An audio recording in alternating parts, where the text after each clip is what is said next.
January, February, March 2026. Budhinanda Municipality, Bajura District. For many months, two schools from the villages of Pandusen and Jungsal had been reaching out to us, requesting support for their students. Their main request was for school uniforms, shoes, socks, and a few other essential items needed for daily school life. Pandusen Village is located high on a mountain ridge, while Jungsal lies in a comparatively lower area near Kolti Airport and the nearby market region.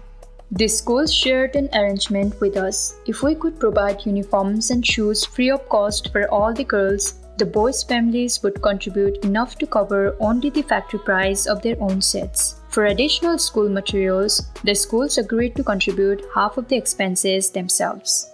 Among them, the head teacher of Sri Kailash Basic School in Pandusen Village, Mrs. Sarita, had been requesting support continuously for several months. Earlier, we had even attempted to visit the village once, but the river crossing made the journey impossible. In January 2026, we finally decided it was time to go. Sri Kailash Basic School, Pandusen Village, Budhinanda Municipality, ECD to Grade 5, 140 students, 8 staff members. Reaching the school itself was an adventure. The road ahead was extremely rough and filled with flowing water in several sections. Crossing it by motorcycle was incredibly difficult, but somehow we managed to pass through and finally arrive at Pandusen Village.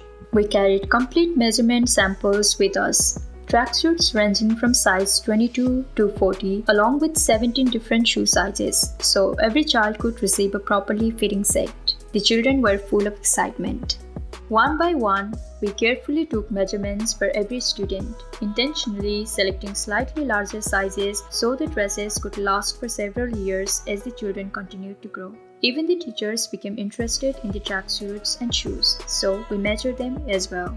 Since the academic session was nearing its end, the school decided not to include grade 5 students in the uniform distribution, as they would soon graduate and move to schools with different uniforms. However, shoes and socks would still be provided to every student, including grade 5.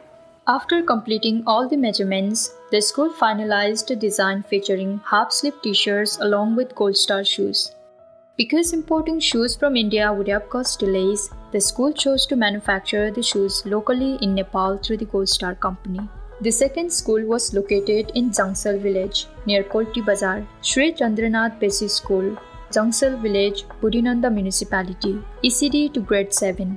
138 students. Despite being close to the main road, airport, and market area, the overall condition of the school was still very poor. We measured all 138 students there as well.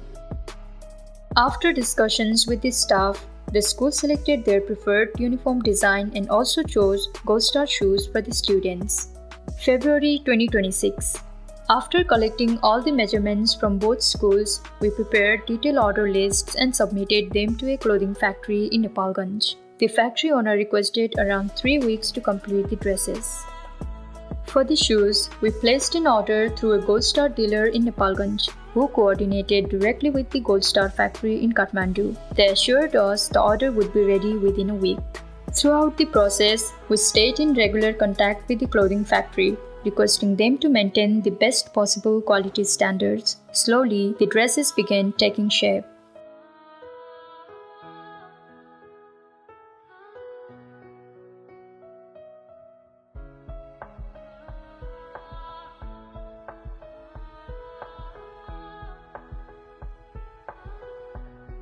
At the same time, we arranged socks from New Delhi, India, where we found excellent quality within a reasonable price range. Since the shipment volume was small, the socks cleared customs relatively quickly after crossing the border and arriving through the transport route.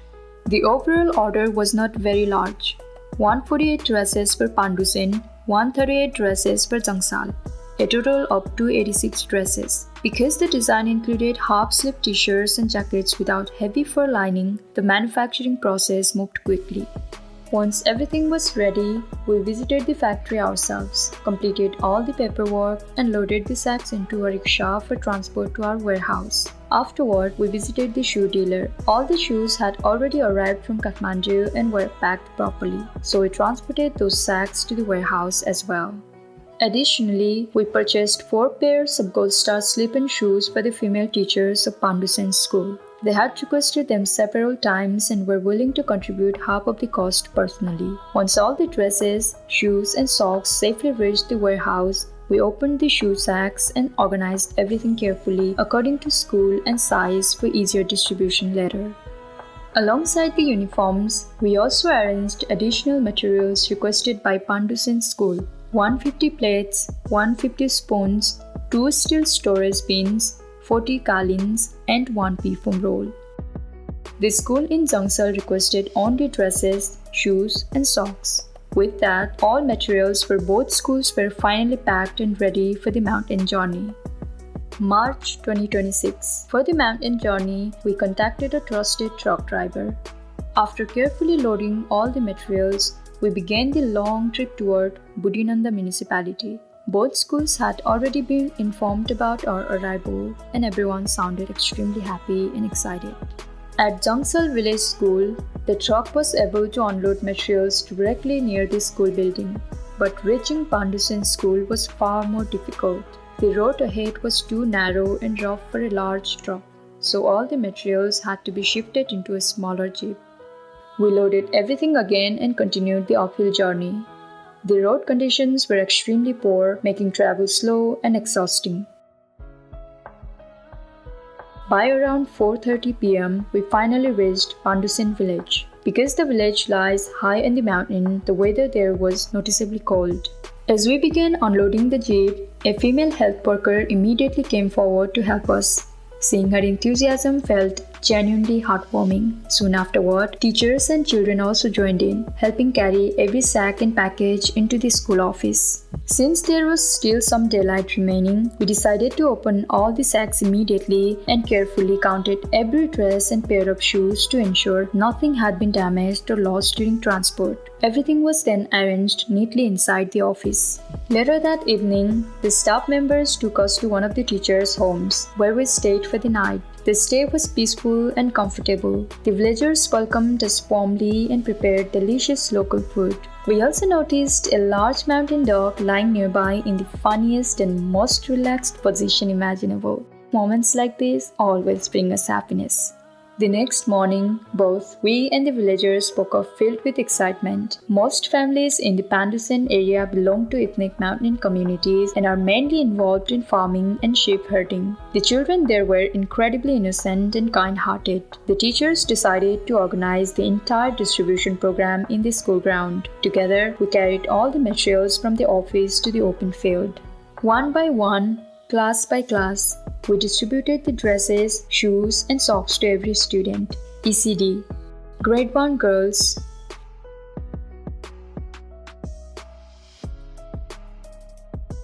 Grade 1 boys.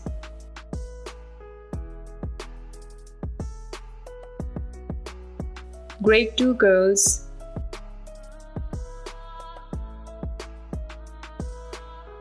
Grade 2 boys.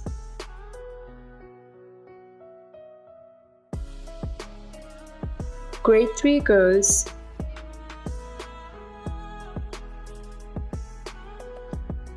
Grade 3 boys.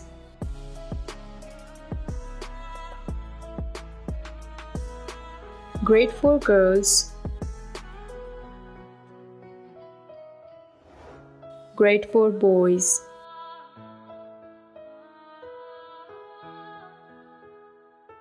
For grade 5 students, only shoes and socks were distributed since they would soon graduate and move to another school. Grade 5 girls. Grade 5 boys.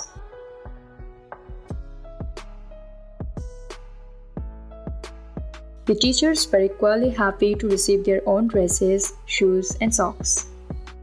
Thankfully, there were no complaints regarding sizing. Because we had intentionally selected slightly larger measurements, the dresses fit comfortably and also left room for growth. The uniforms were made from strong super poly fabric, and we genuinely hope they will last for at least 2 to 3 years. After completing the distribution, we formally handed over the remaining school essentials. 150 plates, 150 spoons, 2 steel storage bins, 40 Kaleens, 1 pea foam roll.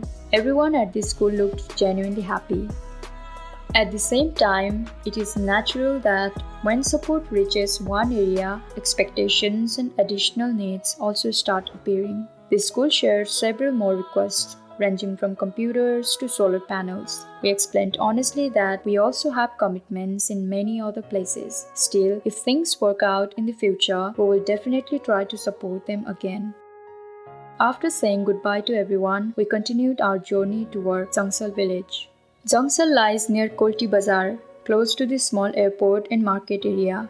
But despite being located near major facilities, the condition of this school was heartbreaking. The buildings appeared worn down and crumbling. We opened all the sacks and arranged the dresses, shoes, and socks properly before beginning the distribution. Earlier, we had already made a clear agreement with the school staff. If we provided everything completely free for the girls, the boys would only pay the factory cost. The distribution began smoothly with the ECD students. However, when we moved to grade 1, we discovered something deeply upsetting. The staff had also collected money from the girls. Hearing this felt quite terrible.